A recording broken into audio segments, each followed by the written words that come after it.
Hey everybody, so this week we're going to be chatting about creating stellar guest experiences. As everybody knows, for short-term rentals, a guest experience is key for having people come back to your properties, having people talk about them, having people share about your properties, and most importantly, just create good reviews so then you have a good positive brand online and on OTAs. Yes, sir. Yes, sir. Um, yeah.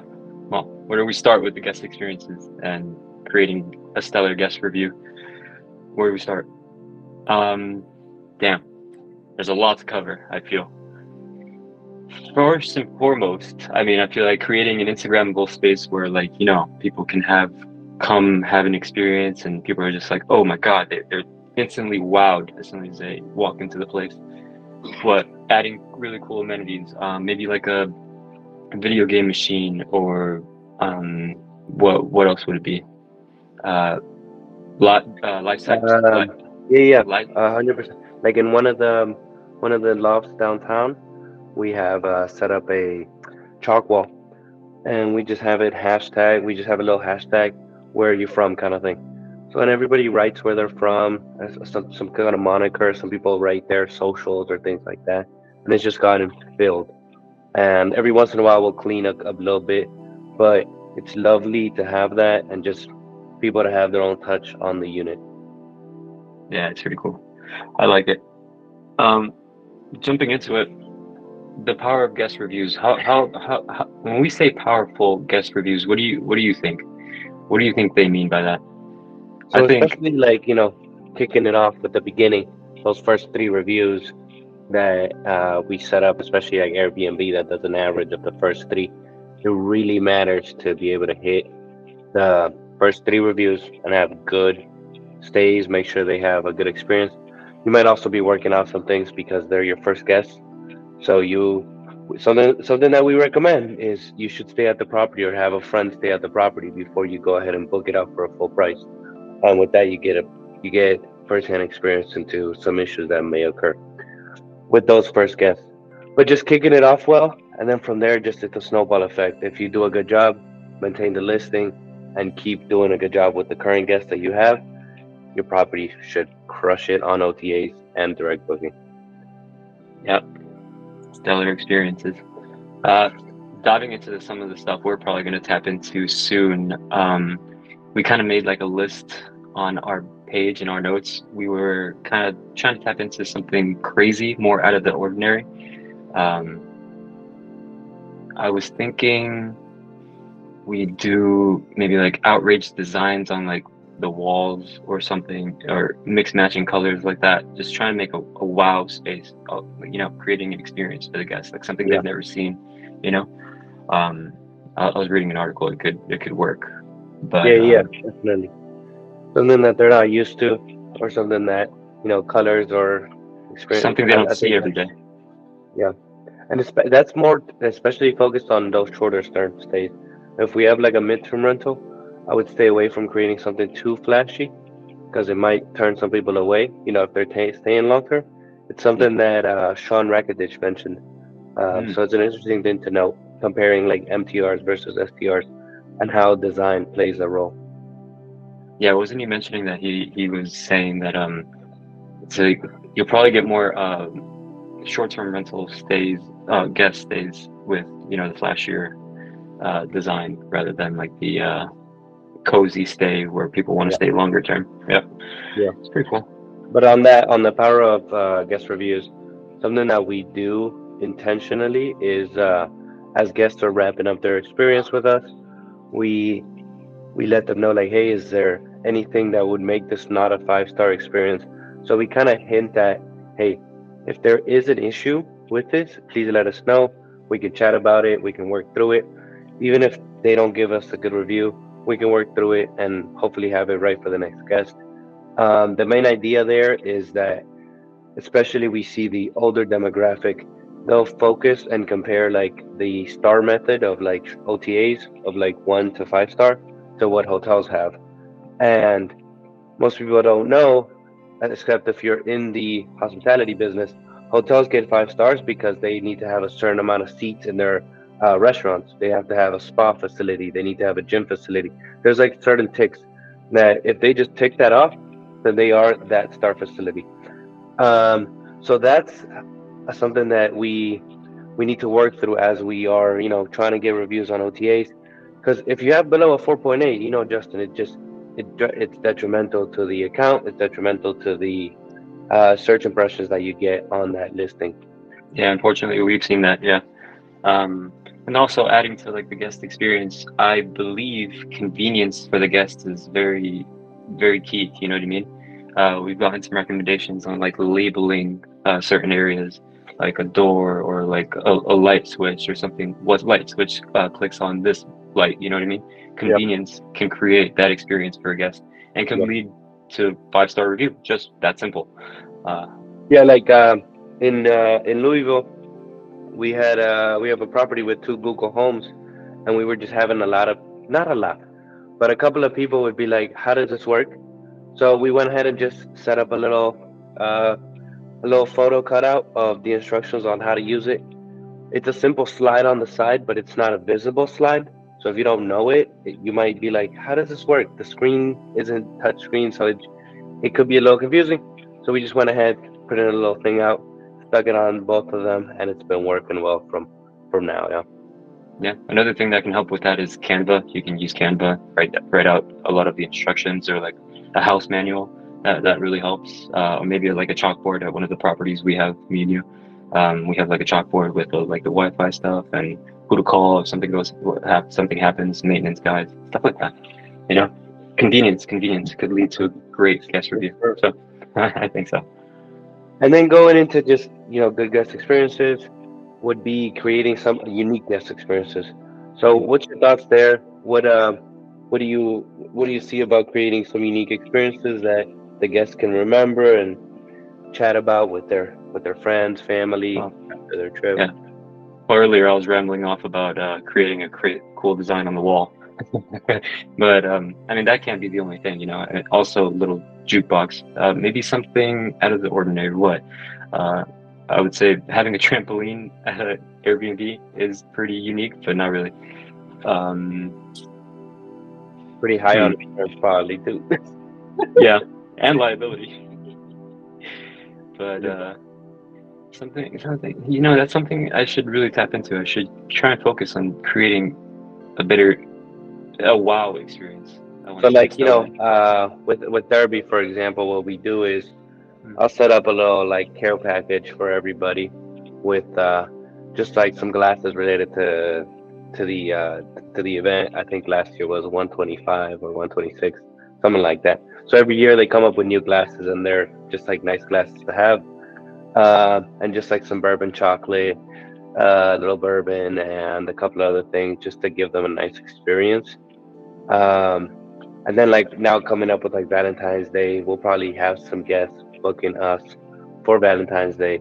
So we can do like a little package on some chocolates, some flowers or something. It's just a nice little thing to do. It goes back to that I wish I could name drop, but unreasonable hospitality. Just Yeah, going above and beyond what is expected, and that just adds to the value that we can drive, especially those like derby days that like they're going to be paying a lot more.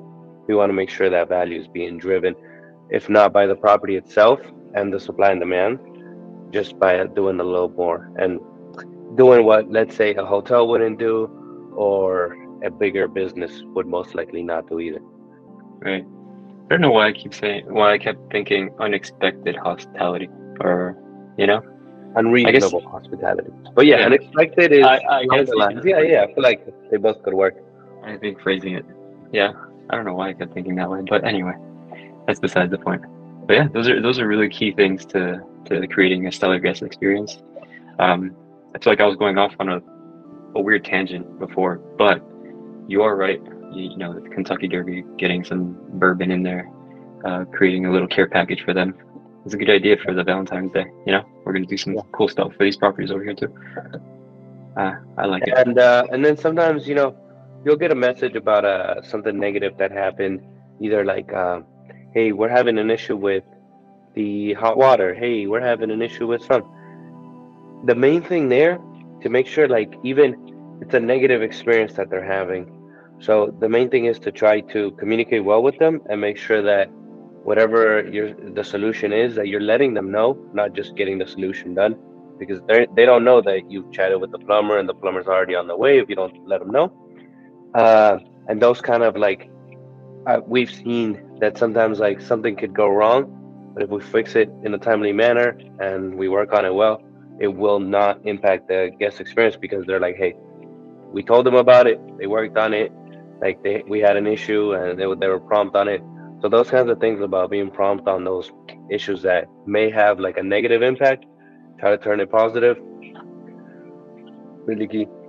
Being prompt and also being kind, being nice, and being understanding as well Yeah. creates that experience for them. They're like, oh, okay, they get it. They're prompt Yeah. with it. They know what Yeah. they're doing. They're And that attentive to goes us. into our next segment, managing guest Hmm. complaints effectively. Something that I think is really key here is to have technology to help you do this. A key tool to help us manage our properties and make sure we have no issues is either group chats with our cleaners, and we also have Tourno, where on Tourno we have the clean set up with pre and after, with before and after photos of the clean, so then we know how the property was left at what hour. So, and if somebody comes in and I must, we've had this experience. Somebody comes in and they're there about an hour, and then they send us some photos saying like, "Hey, the property was like this," and then we can say, "Hey, um, we our cleaners were there about 2 hours ago. They left us the property in this state. We'll share the photos with timestamps," and then they'll be like, "Hmm." So they can't really do much in that scenario. So it really helps you to make sure that you don't get, you know, for lack of a better word, fucked over in this business, but also to make sure that if there is an issue, you can look through the photos, see if something was broken, see if something was wrong, and be able to manage that complaint or issue effectively. And mind you, your cleaners should be, on their game. I mean, obviously they don't know the property like you do, but they're there most of the time, or effectively more times than you are. So they'll know if something's out of place. Or if something was tampered with. So you can use that to the But we've all benefit of your had a site. sheet go missing, have we not? Yeah, we've had plenty of things go missing. The towels up and walked away once. It was a good time. And that all comes with hosting and handling everything. Yeah. It's a good experience for you, and it helps you create a better experience for everyone else. And then I would say a couple of the most common complaints that we get is either on duplex units. Sometimes people will complain about the noise on the other side.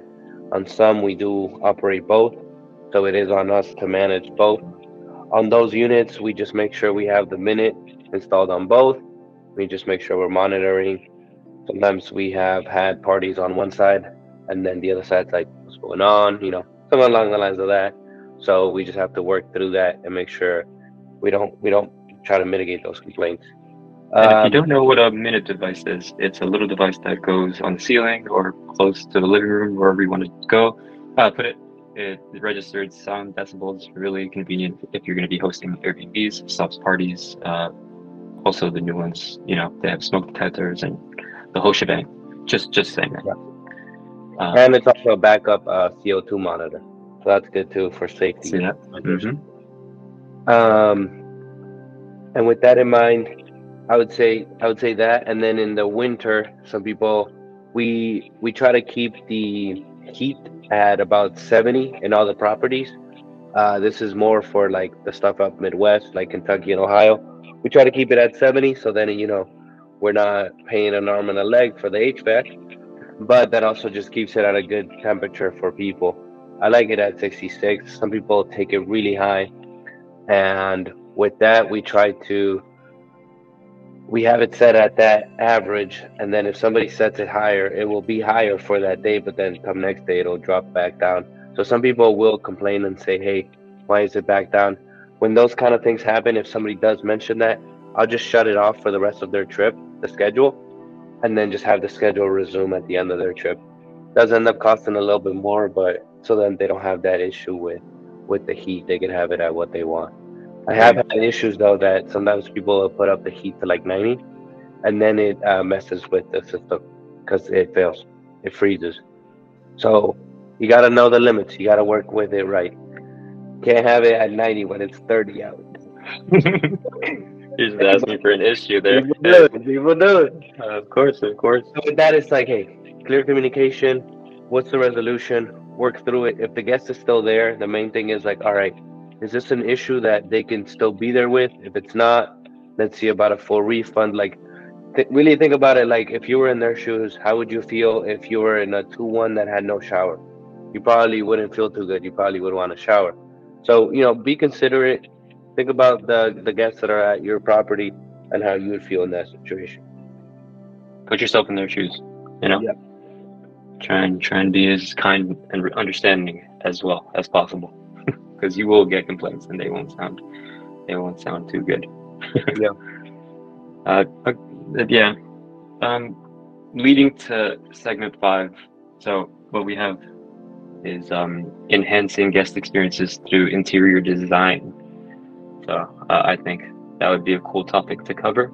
Reason being, you can go all over the place with interior design. You can do whatever you want. You can put 2 rugs on top of the other. You can put some bushes on the ceiling. I don't know. You can put, the world is yours. Yeah. You know what I mean?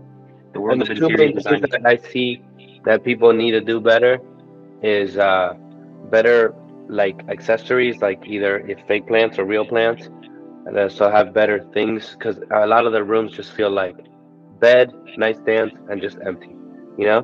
So adding some accessories to the room, adding some nice lamps and stuff like that, accent lights is something that I see a lot of bars and restaurants have very nicely and well lit. And I feel like houses have very boring light, like the classic nipple. You know what I'm talking about? The ceiling The titty. classic nipple light. Like it just that kind of stuff is like so boring. It's so plain. There's so much better stuff that can be done.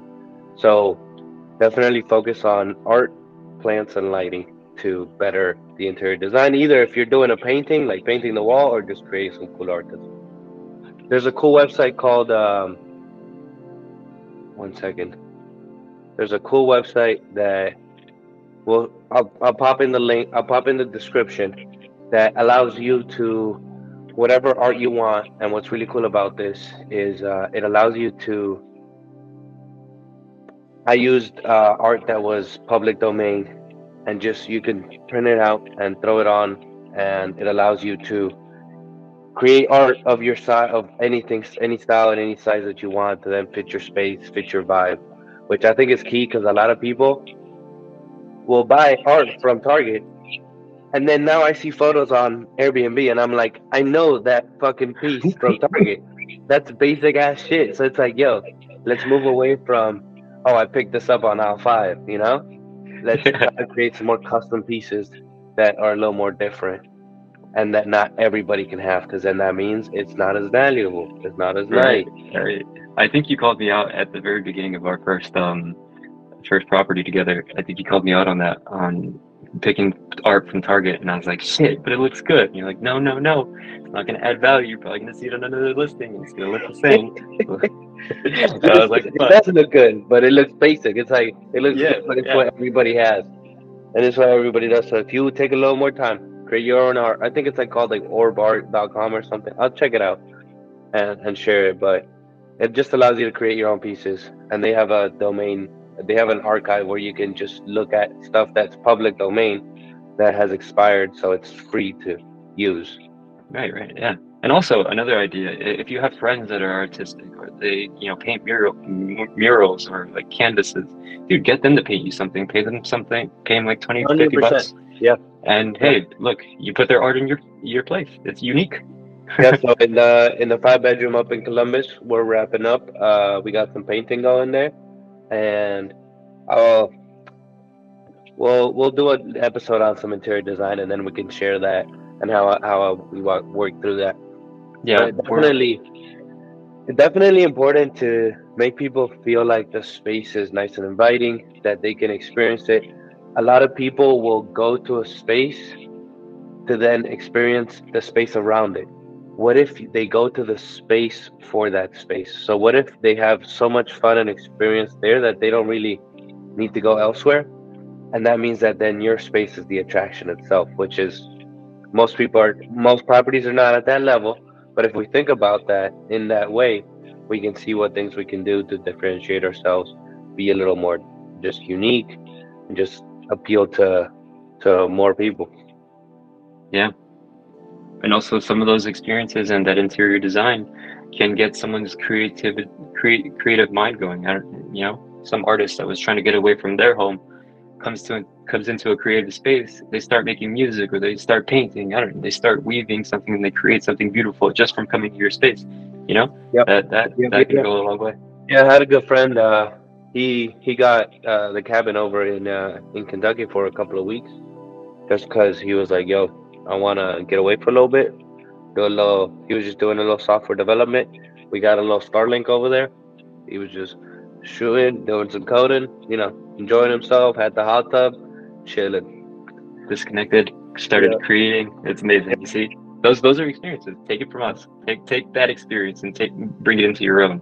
The viewers that are watching, create that experience for someone else or yourself.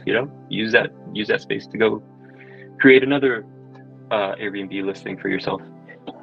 It all comes in together. Let's dive into some questions that we got from the audience or from our viewers. All right. First one is how can hosts effectively manage guest expectations to prevent complaints? To me, I think that falls back to being kind, being understanding, do preventative maintenance on the properties.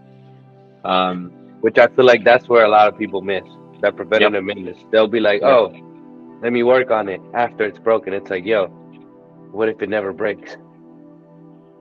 Exactly. Go on. What if it never broke?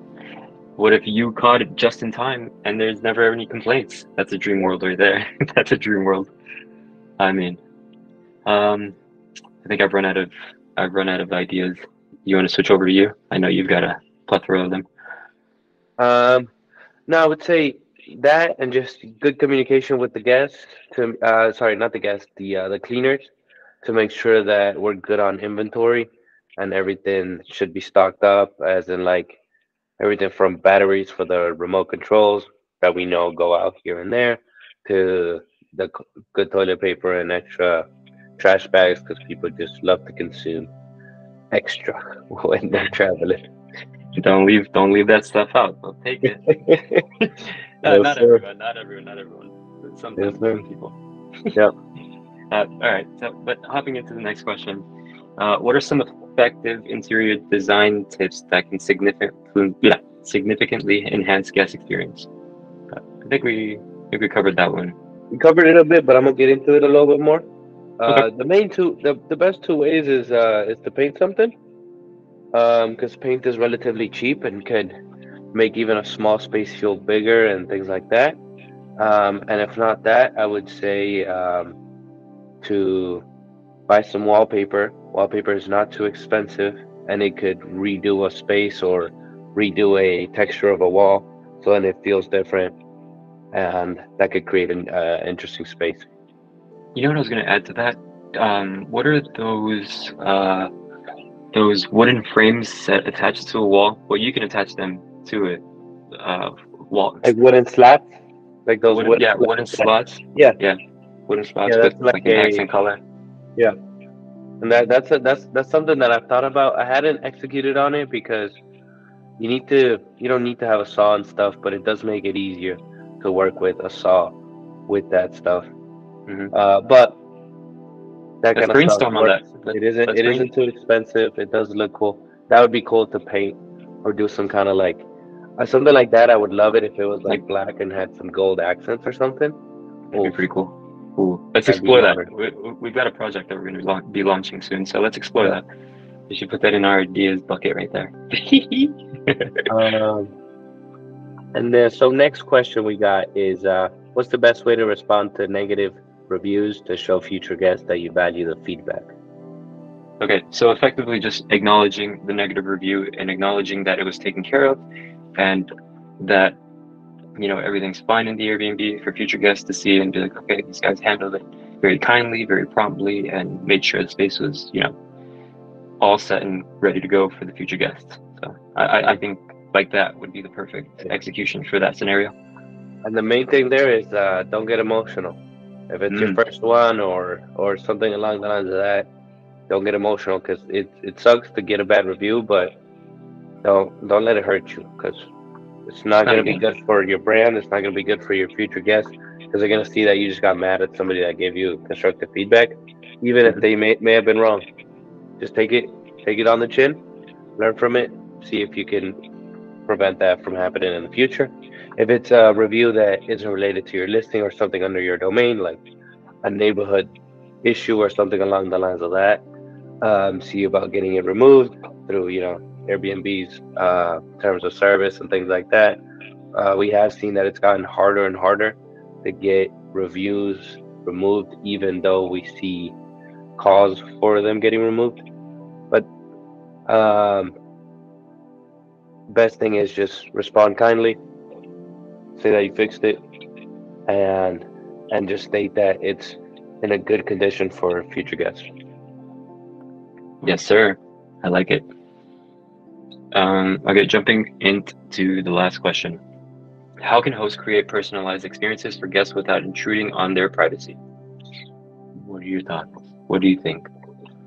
For that one, we always like to inquire guests why are they traveling to the area.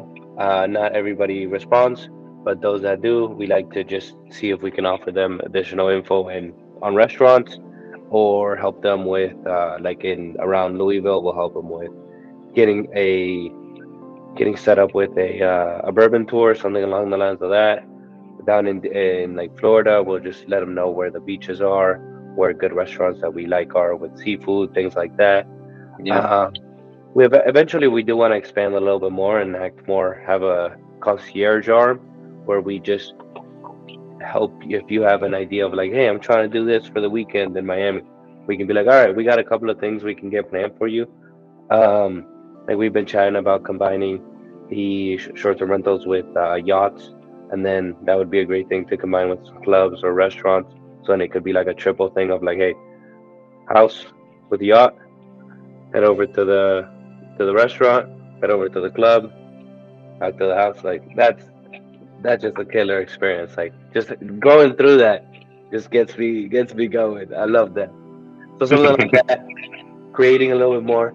But the main thing is like, all right, offering as much as we can, but also at the same time, like, hey, if somebody wants to have a private trip or they don't want to share much, then it's up to the guest how much privacy, how much they want to share and stuff. So that's why we inquire at the beginning. If they share some info, we'll add value to whatever they shared to be able to have a little more for their stay. If they don't share anything, we'll just, let them have their stay, and they can always, message us or reach out if they got any questions. Yeah, of course. Of course. Yeah, I think that's good. And that's not being intrusive, It's you just inquiring about information. Yep. I love it. So that wraps up podcast number 4. Thank you all for hopping on. And next week or next podcast, we will be talking about what's coming up for week 5. Let's see. Drum roll. All right, tech innovations and short-term rentals. So we're gonna be talking about the tech stack. We're gonna be getting into it. I think that episode's gonna be sick because we got a lot of value to chat about there. Definitely a fun podcast to tune into. And if you got any questions or comments, drop them. If you want to subscribe or like, please do. Much love, everybody. Follow us on Instagram, Twitter, Space. See you guys soon.